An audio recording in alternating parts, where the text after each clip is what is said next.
Bonjour bien-aimés, bonjour très chers amis.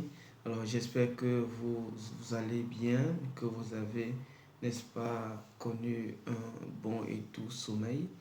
Alors nous sommes encore très heureux d'être avec vous ce matin pour, n'est-ce pas, ce temps de méditation quotidienne de la parole de Dieu. Et donc ce matin, nous allons méditer le verset 7 d'Actes des Apôtres, le chapitre 1. Mais commençons par reconnaître et soumettre, n'est-ce pas, à celui qui est l'auteur de ce jour, la gloire qui lui revient. Nous te bénissons, nous te rendons grâce, notre Dieu, pour le don de ce jour. Béni sois-tu pour ta protection, ta provision et tes soins à notre égard. Nous te sommes infiniment reconnaissants et envers toi, nous manifestons et témoignons notre profonde et grande gratitude pour ce que tu es, pour ce que tu fais pour nous. Béni sois-tu, Seigneur notre Dieu. Nous voulons te confier, Seigneur, ce nouveau jour et nous voulons te confier nos vies. Et nous prions, ô Seigneur notre Dieu, que ce jour serve à glorifier ton nom, ainsi qu'il a été dit de Jonathan. C'est devant le Seigneur qu'il a marché tout au long de cette journée et que cela puisse être dit de nous grâce, Seigneur notre Dieu, au bénéfice, à l'obéissance, à cette méditation que nous allons faire ce matin. Bénis ta parole et qu'elle nous fasse du bien au nom de Jésus-Christ. Amen. Alors, le verset 7 dit ceci. Il leur répondit, parlant de Jésus, « Ce n'est pas à vous de connaître les temps ou les moments que le Père a fixés de sa propre initiative. » Amen. Alors, comme nous l'avons dit hier nous avons regardé, examiné et approfondi cette question que les disciples ont posée à Jésus au verset 6, n'est-ce pas, de ce premier chapitre d'Actes des Apôtres. Et on a approfondi cette question en évoquant le fait que c'est une question qui sortait de l'ordinaire, qui sortait, voilà, de nulle part. Et donc, la réponse de Jésus à cette même préoccupation nous donne raison de croire qu'effectivement, cette question n'avait pas sa place.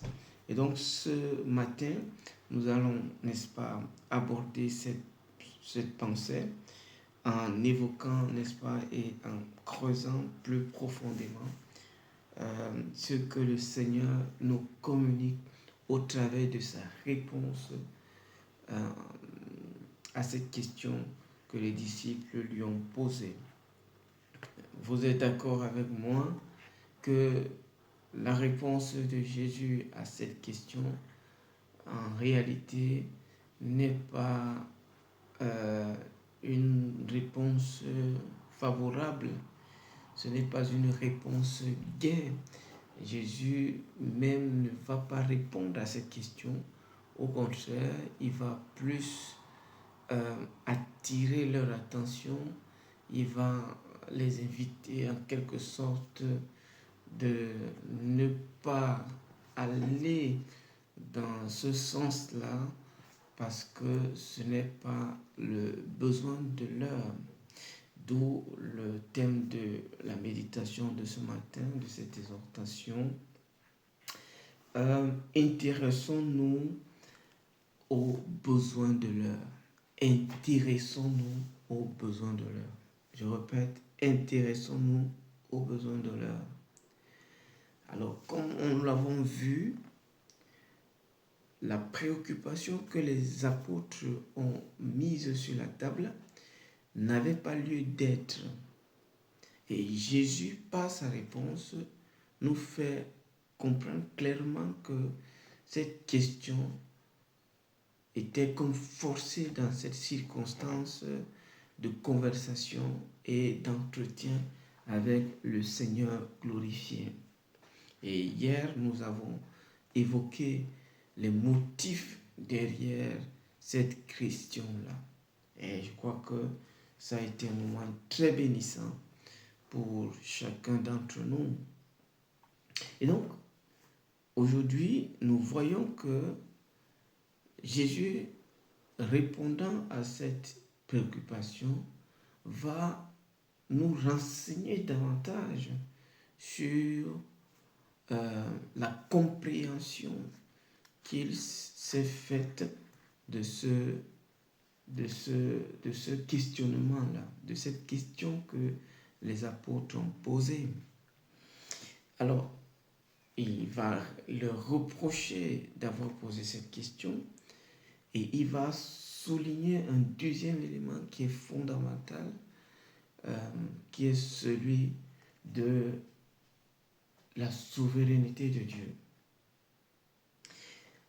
À travers donc cette réponse de Jésus, on comprend que nous avons affaire ici à une circonstance qui dérange un tout petit peu et qui vient comme se mettre en travers du chemin du Seigneur.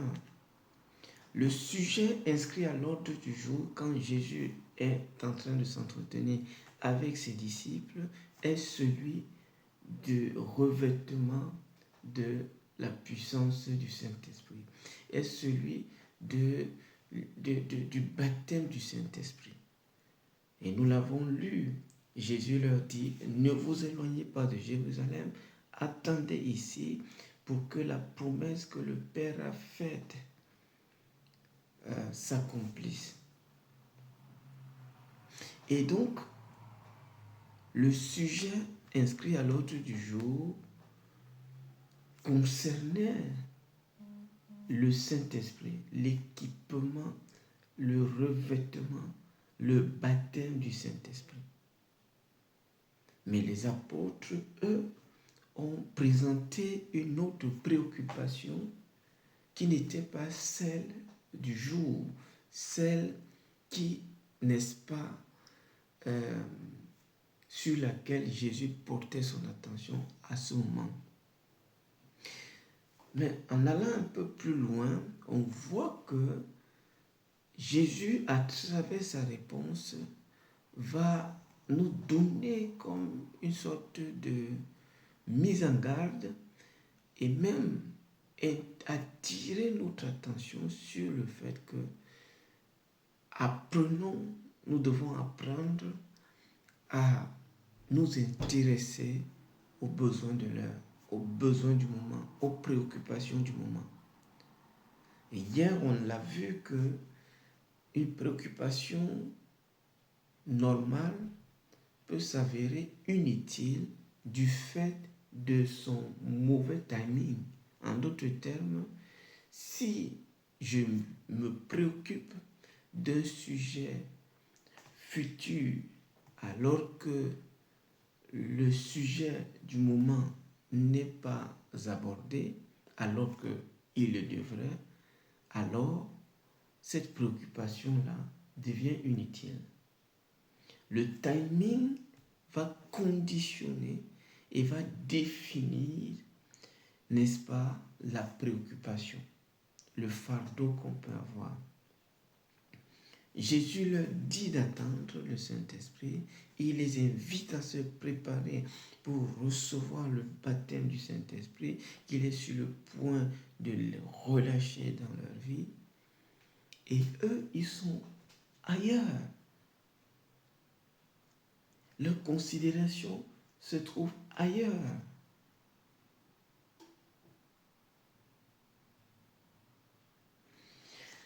Et cela nous enseigne quelque chose de fondamental.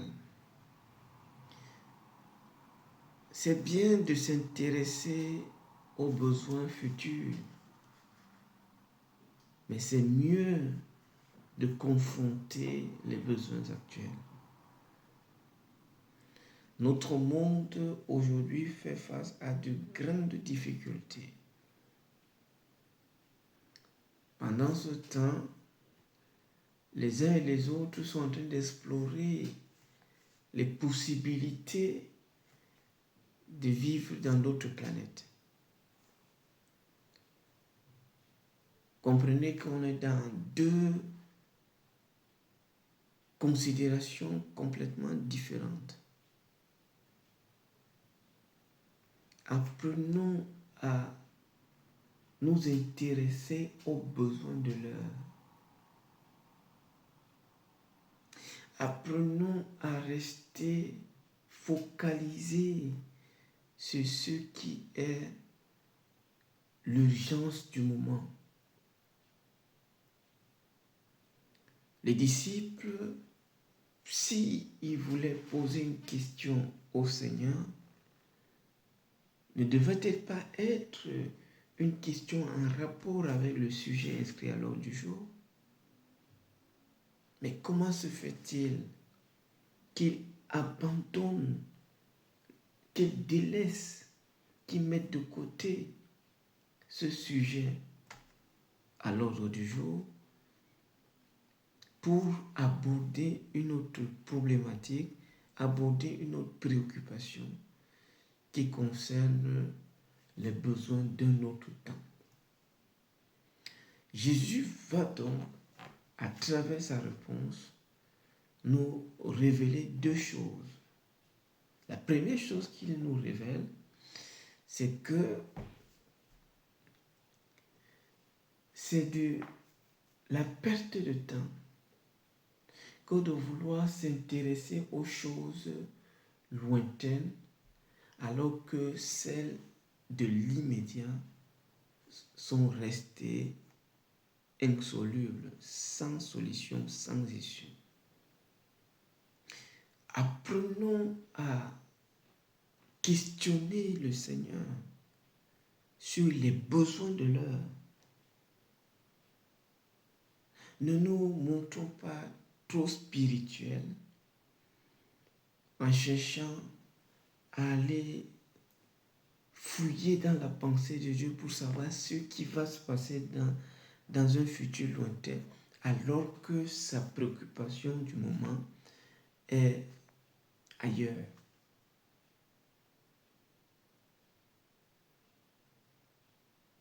Et ceci nous montre comment est-ce que les gens peuvent poursuivre un objectif totalement différent de celui du Seigneur, alors qu'ils sont même dans sa maison. Ils sont dans la maison de Dieu, mais poursuivant, courant après quelque chose qui ne relève pas du plan de Dieu du moment pour eux.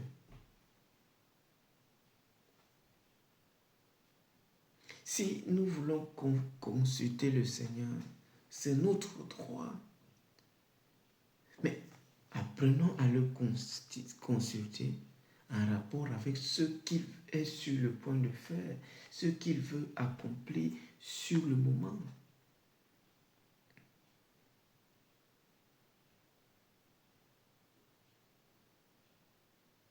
Jésus n'a-t-il pas dit que demain prendra soin de lui-même?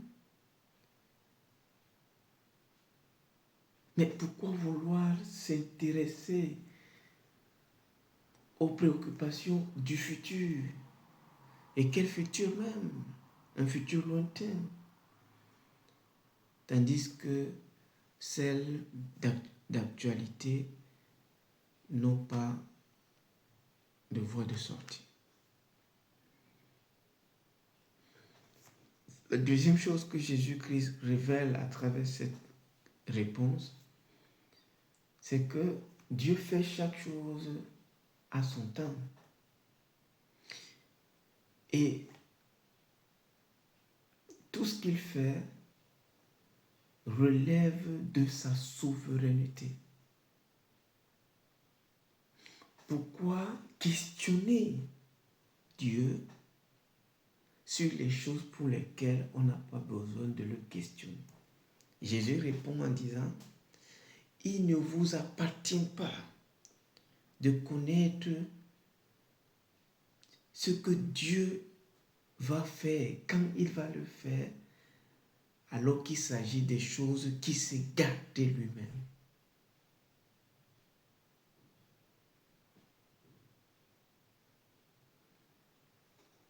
C'est de la prétention.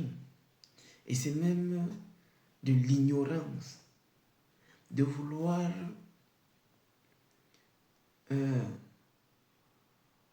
remettre en question ou toucher un attribut de Dieu aussi délicat que la souveraineté de Dieu.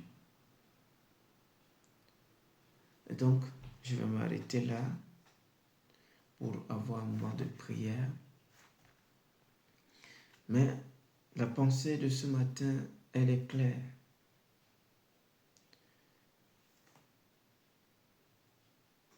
Le temps dans lequel nous nous trouvons est un temps délicat.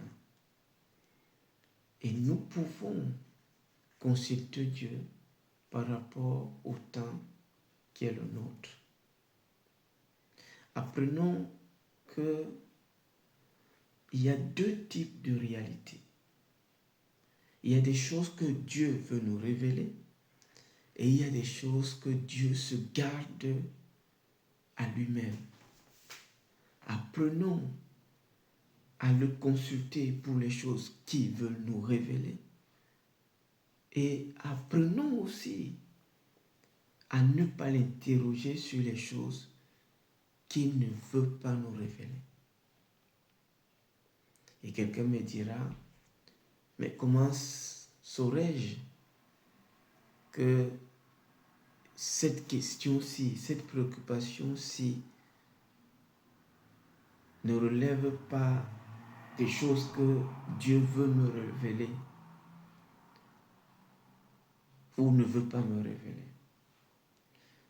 Les Saintes Écritures sont claires. Lorsque le Seigneur Jésus-Christ leur dit, ce n'est pas à vous de connaître le temps et les moments que Dieu a fixés de sa propre initiative, il est en train de leur dire, dans votre intimité avec Dieu, sachez qu'il y a la souveraineté de Dieu qui est à l'œuvre. Apprenez à la reconnaître et donnez-vous la crainte de ne pas questionner cette souveraineté. On va prier. Seigneur, merci pour ta parole de ce matin qui place devant nous cette vérité saisissante. Bien plus qui nous invite à nous intéresser aux besoins du moment. À ne pas être de ceux-là qui vont chercher à vouloir résoudre les problèmes de 20 ans alors que les problèmes actuels ne sont pas encore résolus. Pardonne-nous toutes les fois où, Seigneur, nous sommes attaqués à ta souveraineté parce que nous voulons impressionner les gens, parce que nous voulons retrouver une certaine gloire, une certaine fierté nationale, ethnique. Pardonne-nous, Seigneur. Nous prions que cette parole de ce matin puisse nous inviter et nous conduire dans notre intimité avec toi, dans notre marche avec toi, dans notre transaction avec toi. À savoir qu'il y a des choses que tu veux nous révéler. Et pour cela, nous avons la latitude de te consulter. Mais également, enseigne-nous qu'il y a des choses pour lesquelles nous n'avons pas besoin de te consulter. Parce que tu as décidé de ne pas nous les révéler. Aide-nous, Seigneur, à vivre dans cet équilibre au niveau de notre marche avec toi, de notre relation avec toi. Merci beaucoup pour ta parole. Sois avec nous tout au long de ce jour. Conduis-nous, instruis-nous, montre-nous la voie à suivre et glorifie ton nom au nom de Jésus-Christ. Amen.